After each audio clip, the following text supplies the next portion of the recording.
अब यात्रा मध्य प्रदेश से निकलने वाली है। कन्याकुमारी में शुरू हुआ, केरला, कर्नाटक, तेलंगाना, आंध्रा, महाराष्ट्र, अब मध्य प्रदेश, और इसके बाद ये यात्रा राजस्थान, हरियाणा होकर दिल्ली पहुंचेगी और फिर श्रीनगर तक ये यात्रा जाएगी और वहां पे हमारा जो तिरंगा है उसको हम फहराएंगे। मगर ये जो यात्रा है ये कांग्रेस पार्टी की यात्रा नहीं है। जरूर कांग्रेस पार्टी के कार्यकर्ता इसमें भाग ले रहे हैं, चल रहे हैं, मगर अब यह यात्रा हिंदुस्तान की गरीब जनता, किसान, मजदूर, बेरोजगार युवा, छोटे दुकानदार, स्मॉल और मीडियम बिजनेस चलाने वाले लोगों की यात्रा हो गई। और मैं ऐसे नहीं कह रहा हूं, क्योंकि अगर मैं दोहराता रहता हूं, अगर आप स्टेज पे देखें, हमारे कार्यकर्ताओं से बात करें, हमारे नेताओं से बात करें, तो सब आपको बताएंगे 8 घंटे चलने के बाद, 25-26 किलोमीटर चलने के बाद, 6-7 घंटे चलने के बाद किसी को यहां थकान नहीं हो रही। थकान क्यों नहीं हो रही? क्योंकि हम अपनी शक्ति का प्रयोग नहीं कर रहे हैं। आपने अपने प्यार को हमें दिया, पूरी की पूरी शक्ति मध्य प्रदेश के युवाओं ने, किसानों ने, मध्य प्रदेश के माताएं बहनों ने पूरी की पूरी शक्ति इस यात्रा में डाल दी। और इसीलिए हमें थकान नहीं है। और ऐसी भीड़ हर शहर में, हर कस्बे में, सड़कों पे दिखाई दे रही है। तो यात्रा का लक्ष्य क्या है?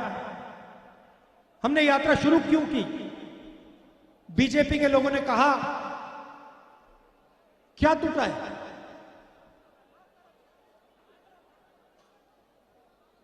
देखिए, सड़क पे मैं लाखों लोगों से मिला हूं। हजार क्या हजारों कहना चाहता था, मगर नहीं, हजारों से नहीं, लाखों लोगों से मैं मिला हूं। किसानों से, मजदूरों से, बच्चों से, सबसे। आप किसानों से बात करो, सीधा आपको 3-4 चीजें कहते हैं। यूरिया नहीं मिलता, डीएपी नहीं मिलता, जब मिलता है बहुत महंगा हो गया है। हम बीमा का पैसा भरते हैं, तूफान आता है, आंधी आती है, नुकसान हो जाता है, खेत बर्बाद हो जाता है। बीमा वाली प्राइवेट कंपनी मिलती नहीं है, ना इंटरनेट पे मिलती है, ना टेलीफोन पे मिलती है, सही दाम नहीं मिलता, हमारा कर्जा माफ कभी नहीं होता। और पूछते हैं, किसान पूछते हैं, राहुल जी हमें आप एक बात समझाइए, हिंदुस्तान के सबसे बड़े अरबपतियों का कर्जा माफ हो जाता है, बैंक के सामने लाल कालीन लग जाता है, और हमारा 50,000 रुपए का लोन, 1 लाख रुपए का लोन माफ नहीं होता। क्यों? हमने क्या गलती की? हमने क्या कमी है? ये हजारों किसानों ने मुझसे पूछा है। दूसरी तरफ आप युवाओं से बात करो, कहेंगे इंजीनियरिंग की, माता पिता ने पूरा का पूरा पैसा जो था उनके पास शिक्षा में डाल दी। प्राइवेट कॉलेज, प्राइवेट यूनिवर्सिटी में पैसा डाला। इंजीनियर बनने का सपना था, पास हुए, पता लगा हिंदुस्तान में इंजीनियर नहीं बनता है। इंजीनियर जाके सड़कों पर मजदूरी करता है।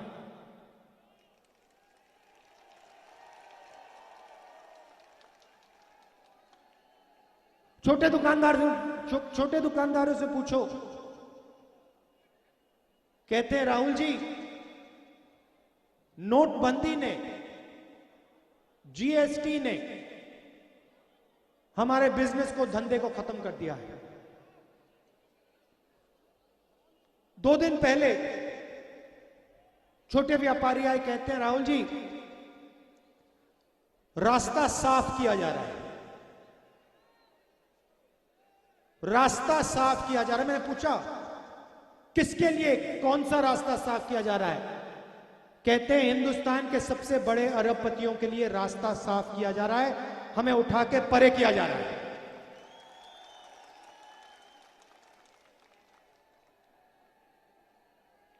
और फिर जहां भी इनको मौका मिलता है,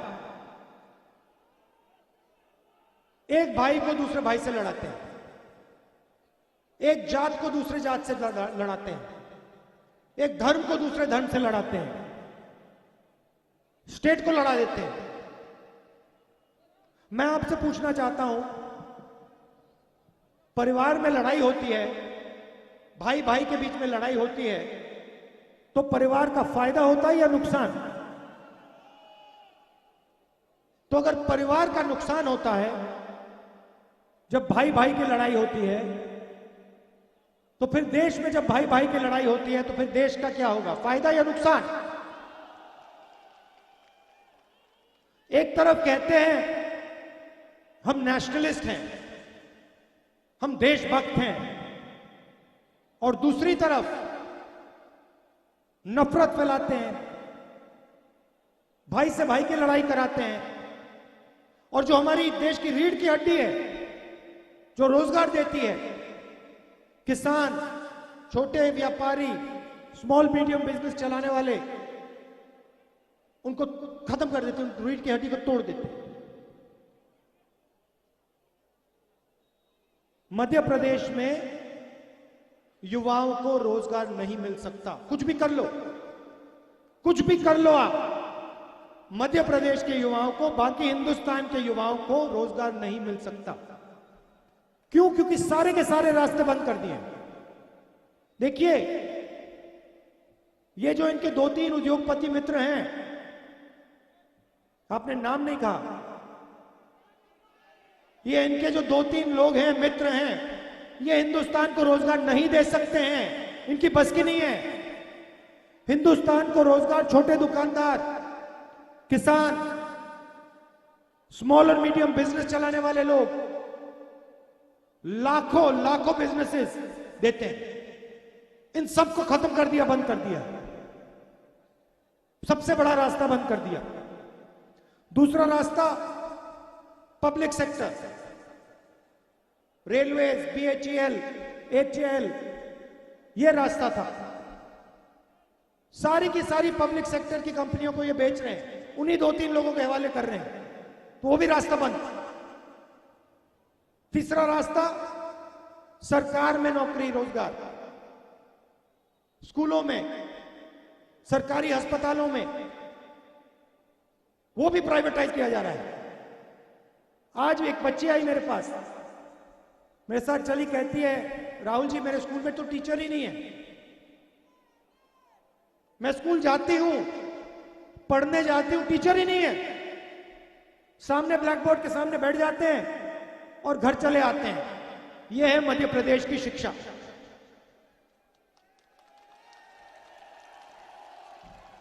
अच्छा, बहुत लोगों से मिला हूं, एक पंडित जी आए, सुनिए, सबसे मजेदार बात आपको बताता हूं। नहीं सर, ठहरिए, सुनिए, सबसे मजेदार बात। पंडित जी आते मेरे पास, और बहुत गहरा सवाल किया उन्होंने मुझसे, पहले समझाया। कहते हैं राहुल जी, जो भगवान राम थे वो तपस्वी थे, उन्होंने अपनी पूरी जिंदगी तपस्या में डाल दी। सही या गलत? सही बात, ठीक है। फिर उन्होंने कहा गांधी जी हे राम कहते थे। गांधी जी का नारा था हे राम। हे राम का मतलब क्या बताइए? जब गांधी जी कहते थे हे राम, उसका मतलब क्या था? चुप हो गए? नहीं, हे राम का मतलब राम एक जीने का तरीका थे, एक जीने के तरीके का तरीका था। राम सिर्फ एक, भगवान राम सिर्फ एक व्यक्ति नहीं थे, एक जिंदगी जीने का तरीका था।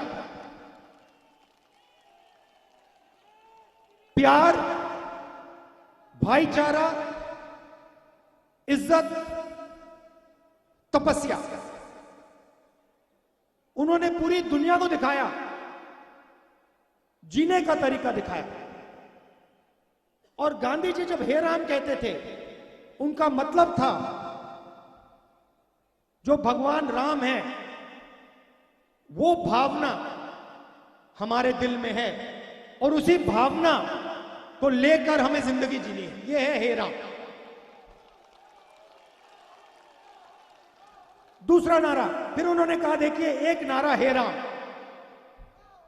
सुनो सुनो, डिस्टर्ब मत करो। एक नारा हे राम मतलब जिस प्रकार से भगवान राम ने अपनी जिंदगी जी, जो उन्होंने तपस्या किया, जो उन्होंने समाज के लिए काम किया, जो उन्होंने प्यार फैलाया, भाईचारा फैलाया, वैसे ही अपनी जिंदगी जीना। दूसरा नारा जय सिया राम, जय सिया राम। अब जय सिया राम का मतलब क्या है? यह पंडित जी ने मुझे बताया, सीखा हूं मैं, यात्रा पे बहुत कुछ सीखा हूं। जय सिया राम का मतलब क्या है? दिग्विजय जी ताली बजा रहे हैं। जय सिया राम का मतलब जय सीता जय राम।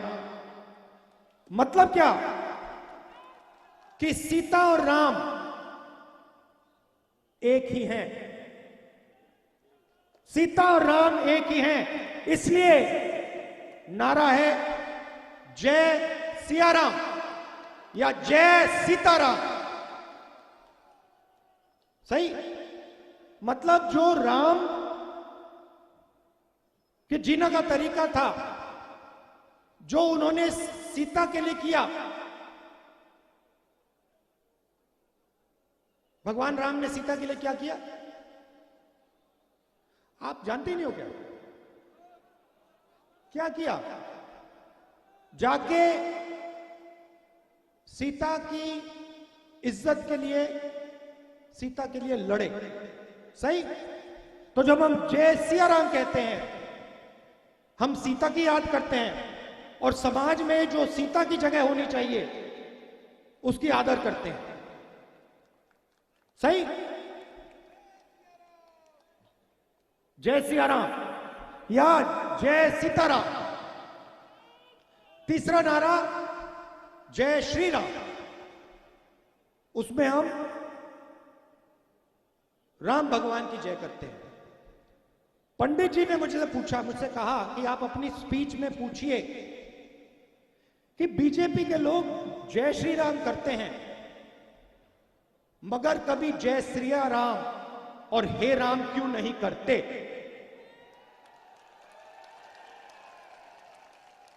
मुझे बहुत अच्छा लगा, बहुत गहरी बात बोली, क्योंकि वो सबसे पहले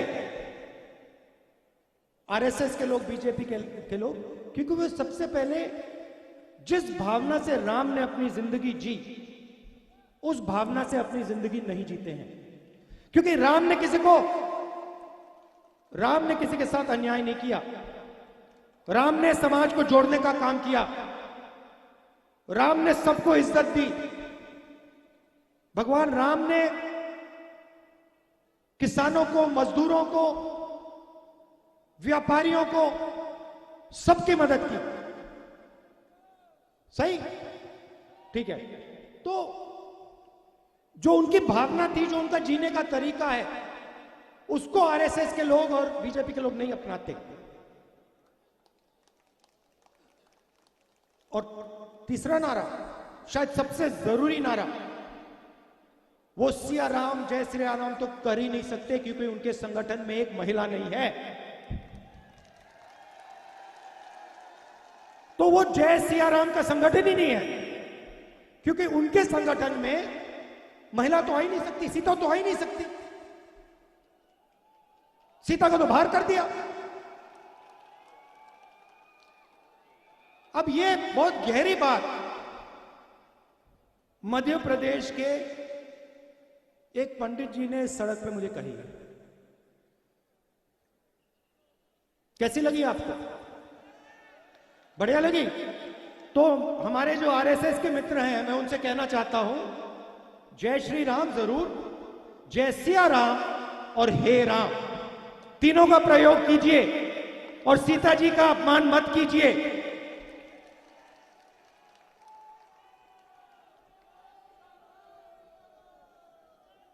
अच्छा, अब यात्रा का एक और लक्ष्य है। मैंने बेरोजगारी की बात की, थोड़ी सी मैं महंगाई की भी बात बोल देता हूं। पेट्रोल के दाम यूपीए के समय क्या थे?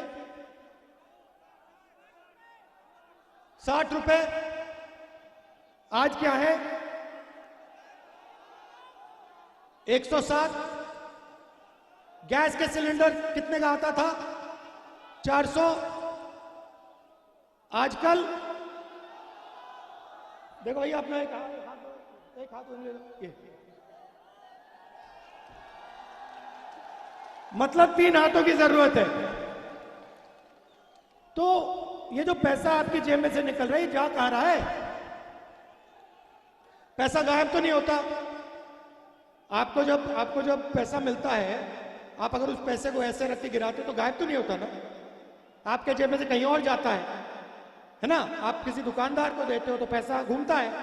तो जब ये पेट्रोल का पैसा आपके जेब में से निकल रहा है, डीजल का पैसा निकल रहा है, गैस सिलेंडर का पैसा निकल रहा है, ये कहां जा रहा है? ये आसमान में तो नहीं जा रहा, समुद्र में तो नहीं जा रहा, हिंदुस्तान के सबसे बड़े 2-3 अरबपतियों के हाथ जा रहा है। वो कुछ भी कर सकते हैं भाई और बहनों, सड़क बनवा सकते हैं, पोर्ट खरीद सकते हैं, एयरपोर्ट उनके, सेलफोन उनका, माइक्रोफोन देखूंगा शायद उनका नाम इसमें मिल जाए, इसको इसके नीचे देखूंगा, देखो यहां भी उनका नाम मिल जाएगा, जूते में देखो वहां भी उनका नाम, लाउडस्पीकर पे उनका नाम। तो 2 देश बन रहे हैं, एक अरबपतियों का, उसमें जो भी करना है कर लो, जो भी सपना है देख लो, और दूसरा बाकी हिंदुस्तान गरीबों का, किसानों का, मजदूरों का, छोटे दुकानदारों का, उसमें आप बेरोजगार रहो, महंगाई के अंदर डूबो। ऐसा हिंदुस्तान हमें नहीं चाहिए। हमें न्याय का हिंदुस्तान चाहिए। और इसलिए यात्रा श्रीनगर में जाकर तिरंगे को लहराएगी। आपने अपना प्यार दिया, मोहब्बत दी, दिल से आपका बहुत बहुत धन्यवाद। नमस्कार, जय हिंद।